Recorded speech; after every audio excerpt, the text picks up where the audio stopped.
continuar nesse assunto, siga aqui conosco. Eu quero sua participação agora para a gente continuar falando sobre isso, Geyer. Esse assunto tarifaço. Agora eu vou trazer um outro especialista para falar sobre isso, um economista, o Sérgio Vale, que é economista-chefe da MB Associados, para a gente trazer um pouco dessa abordagem comercial a esse assunto também. Sérgio, bem-vindo, boa tarde. Tudo bem, Lívia, prazer falar com você. Sérgio, eu estou deixando o Geyer aqui para a gente trazer elementos diferentes nessa entrevista. Vou falar de economia com você, trago contornos políticos também dessas discussões com o Geyer. Mas eu vou começar fazendo uma pergunta que é básica. Nós tivemos, então, essa decisão de Trump, embora pode haver algum tipo de recuo, já que há essa expectativa de que seja um aceno para o eleitorado, como a gente estava conversando aqui, eu e Geyer, de aumentar essas tarifas globais de 10% para 15%. Primeiro, criar novas tarifas, 10%. E agora, aumentar para 15%. Se isso continuar em vigor, qual seria o impacto para nós aqui no Brasil? Pois é, Lívia, o impacto, na verdade, a gente está acompanhando desde o ano passado, né? Que, na verdade, não é lá um grande impacto quando a gente pensa do ponto de vista macroeconômico. Eu acho que a gente vai acabar tendo de novo, como foi ano passado, são impactos setoriais. A gente vai ter alguns segmentos que vão sofrer com mais intensidade agora, porque estão sob investigação ainda das seções 301 e 232, então são cenários que se colocam para esses segmentos farmacêuticos, alguns serviços, a indústria do aço, do alumínio ainda também. Esses segmentos tendem a ser pressionados pelo Trump para terem uma investigação mais agressiva e eventualmente ter uma resposta tarifária mais forte nesses segmentos. Os outros segmentos que estavam sob a égide dessa tarifa maior desde o ano passado, tendem a voltar à normalidade agora e, como o vice-presidente Alckmin colocou corretamente, impede igualdade com outros países nesse momento. Acho que vale, no caso brasileiro, isso já começou a acontecer ano passado, as empresas começarem a olhar para os lados, né? Começarem a ter essa ideia de que, olha, os Estados Unidos vão ter mais 3 anos do Trump, além desse ano que se passou, essa incerteza vai continuar acontecendo do ponto de vista tarifário e da política econômica como um todo. Então, o ideal seria começar a buscar, de fato, novos mercados. Essa ideia de aprofundar e acelerar o processo do acordo comercial com a União Europeia, por exemplo, é um passo muito importante nesse sentido.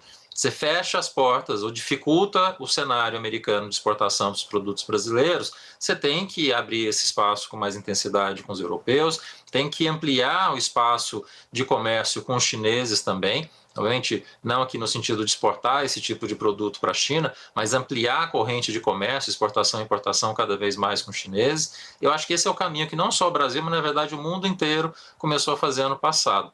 Olhar outros parceiros comerciais, porque os Estados Unidos vão continuar trazendo esse elevado grau de incerteza. Agora, Sérgio, o Geyer tem uma pergunta para você também, mas eu queria só trazer um outro elemento, Geyer, já que você tocou nesse ponto sobre Trump alegar motivações políticas em nada comerciais para estabelecer uma tarifa como essa, global, e aumentar ainda de 10 para 15. Justamente uma reação a uma decisão da Justiça da Suprema Corte Americana.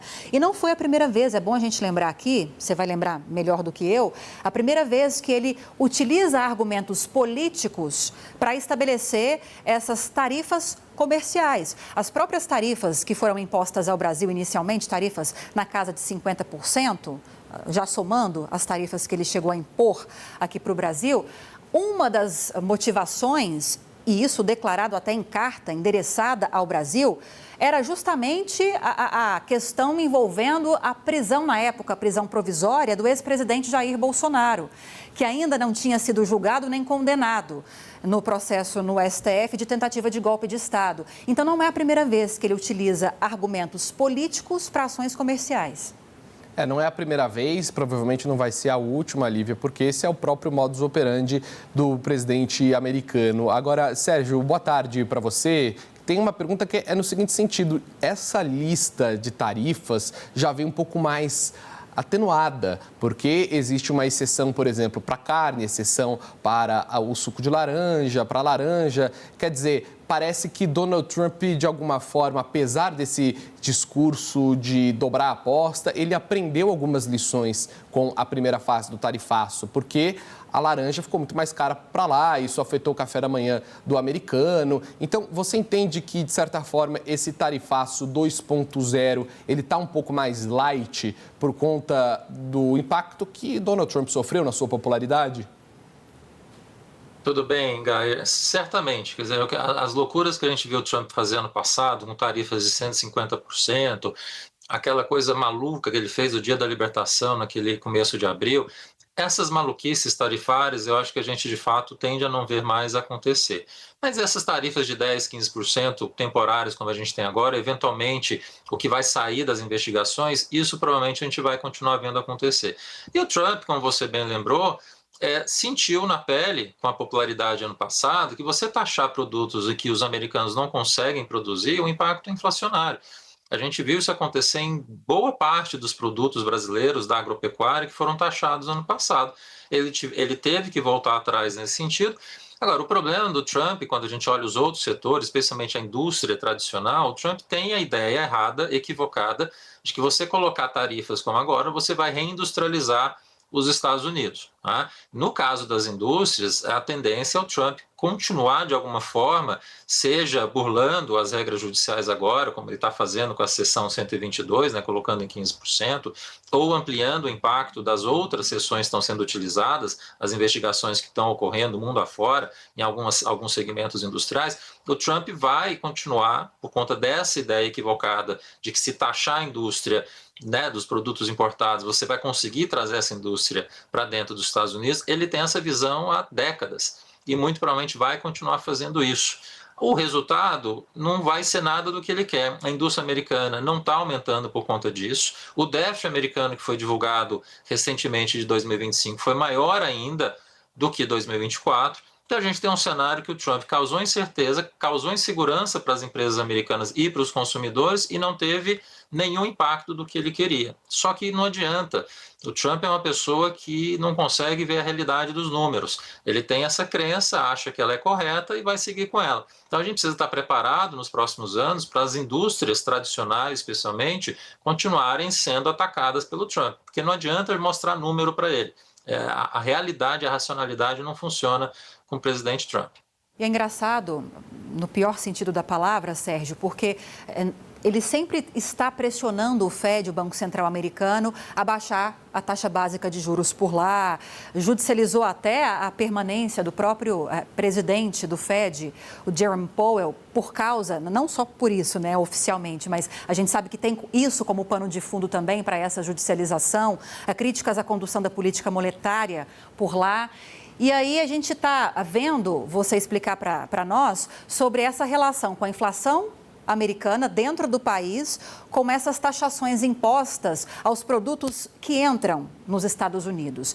Você acredita que agora essa nova decisão dele, independentemente se vai haver recuo ou não, dessa tarifa global de 15% ter sido imposta, isso pode afetar os planos, talvez, do Banco Central de seguir numa tendência de queda da taxa básica de juros? Sim, certamente pode, Lívia. 15% de tarifa para o mundo inteiro, para tudo quanto é tipo de produto, salvo as exceções que foram colocadas, você coloca um cenário em que o Fed, de novo, como foi ano passado, vai esperar para ver. 15% não é pouco quando você considera o mundo inteiro como ele está fazendo agora. Então pode ter, muito provavelmente, um impacto inflacionário de curto prazo aparecendo por conta disso. Num processo de uma inflação nos Estados Unidos que ainda está distante dos 2%, que é a inflação que o Fed persegue, essa inflação ainda está próximo de 3%, é um cenário que coloca uma dificuldade adicional para o Fed. Então, a tendência, por conta disso, são os membros do FONC, né, da diretoria do Banco Central americano, segurarem, esperarem, não caírem mais taxa de juros nas próximas reuniões por conta desse impacto tarifário que a gente vai precisar entender o que vai acontecer a partir de agora. O cenário que fica difícil também, né, Lívia e Gaia, é que a gente está no processo de mudança do presidente do Banco Central, Jerome Powell está saindo, vai entrar o Kevin Warsh, que é novo presidente que a gente precisa aguardar para ver como é que vai se comportar, se vai ser mais parecido com o que ele foi na época que ele foi diretor, ou com o que ele tem falado nos últimos 2 anos. Então é um cenário de transição dentro do Fed, um momento tempestuoso do ponto de vista inflacionário e com um presidente como o Trump. Então, coloca um cenário muito grande de incerteza e incertezas em geral, o Fed se recolhe, ele espera. Então, a tendência é a gente ficar com juros elevados nesse patamar que está agora, ao longo desse semestre, até a gente ter a acomodação do novo presidente e o entendimento do que vai ser o impacto desse aumento tarifário agora.